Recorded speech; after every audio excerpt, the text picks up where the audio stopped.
Alright, yo, what's poppin'? It's your boy Zach back at you. And today I'm going to be going over yesterday's performance against the Atlanta Falcons. I will be honest, I did not see us win this game, but when we were up 14-0, I thought there was a potential shot that Dallas could potentially beat Atlanta.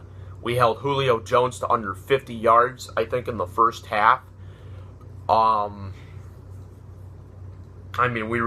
were efficiently running the ball. Joseph Randle ran in for 3 scores. Darren McFadden had the other one. Brandon Ween had a costly turnover that probably would have changed the complexion of the game had he not had that turnover, because that was exactly what Atlanta needed. But I think overall, Dallas did a phenomenal job yesterday in the first half. And then we went cold in the second half. We didn't have anything. No answers on anything. We didn't have no offense. We had no defense. We couldn't stop Julio Jones to save our lives. He went off for like 130-something odd yards, or 140 or some shit like that in the second half. We just couldn't stop him. I mean, the man was just on a mission. And as Stephen A. Smith would say, he is a bad man. And I will say, in a battle of 2-0s, a lot of people predicted Atlanta, including some Dallas fans, considering that we need to just stay in the playoff hunt, even without Tony Romo and even without Dez Bryant. Now, clearly, Romo is going to be coming back later than Dez Bryant. Dez Bryant, at the soonest, Dez Bryant can come back as soon as probably after the bye week, which is a good thing because that means we get another target. But Romo, on the other hand, he won't be probably back until around Thanksgiving. So, we haven't even hit October yet.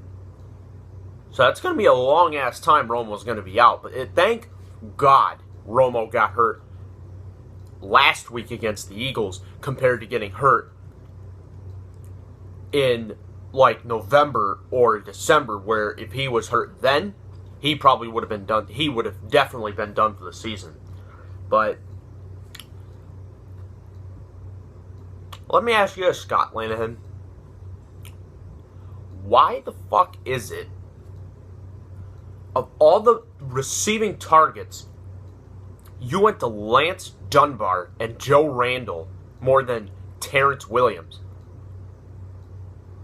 0 total fucking receiving yards all game. Terrence Williams, who right now is the team's best receiving player.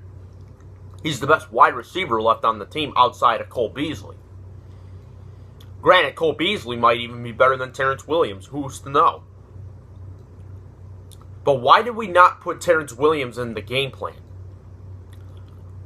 I mean, it was nice we went to Jason Witten for 3, and then we went to Beasley for 5, and then we went to Dunbar or Joe Randle for 3 to get a first down. And then there was that one where Beasley got 20-something, and then I think Corey White also got a reception, and he's a defensive back.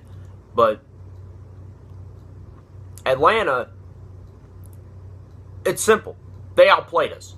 And congrats to them. Hats off to them. Hats off to the Atlanta Falcons fans. They earned it. You know, I think with Dan Quinn and he's going to revitalize that defensive side of the football. This is going to be a good football team this year. They really are. And I think if people know how to cover Julio Jones, they might not be as dangerous if they can cover Julio Jones.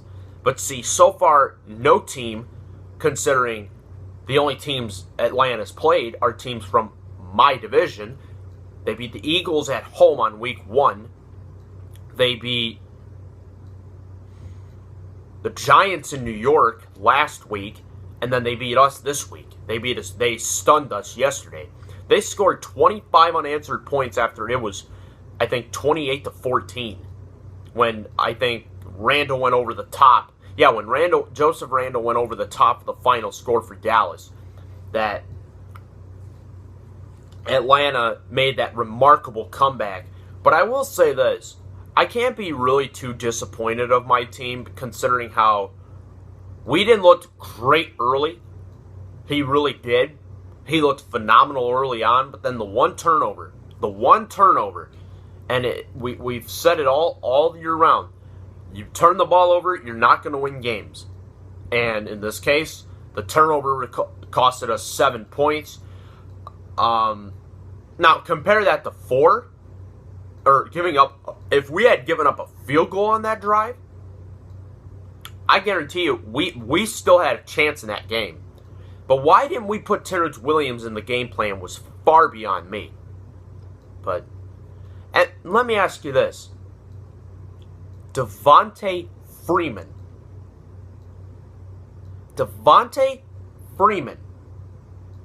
A no-name running back who just comes out of nowhere to replace Tevin Coleman, who I think was out with a hamstring or something. I don't know what kind of... He was out with an injury.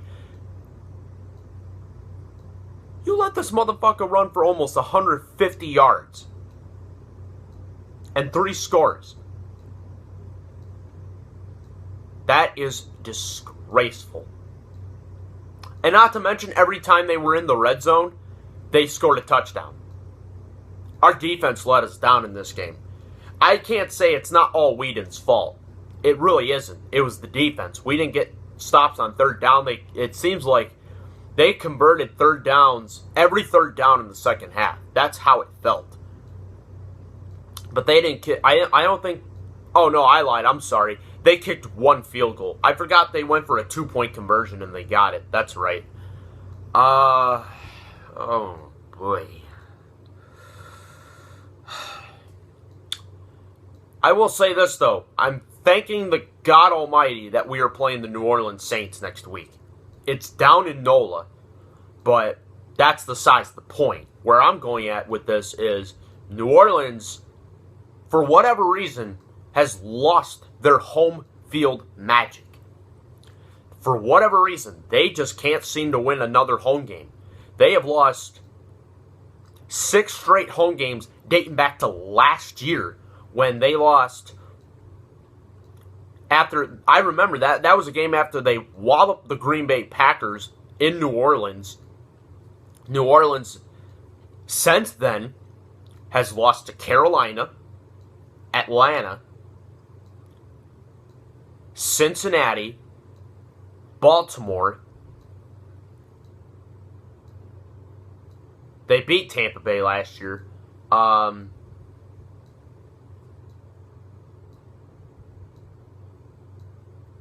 Trying to think of another team that beat them. It wasn't us. We didn't face them last year. Well, we did actually. We faced them down in Dallas, and we beat the shit out of them. That's when DeMarco Murray ran the fuck over that defense. Wasn't the Giants. Wasn't the Bears.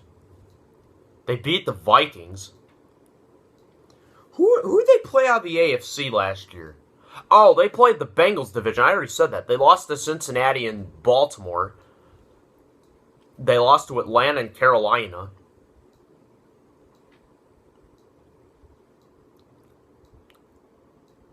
Oh, they lost to San Francisco. That's the other team they lost to. They lost to the 49ers. And then they lost to the lowly Tampa Bay Buccaneers this year. Tampa Bay, the worst team in football a year ago. A team that hasn't won a home game in almost a year.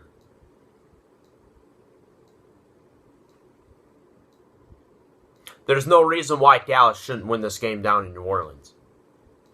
No reason. Brandon Whedon or Tony Romo. Doesn't matter. We should win this game. I'm out, everybody.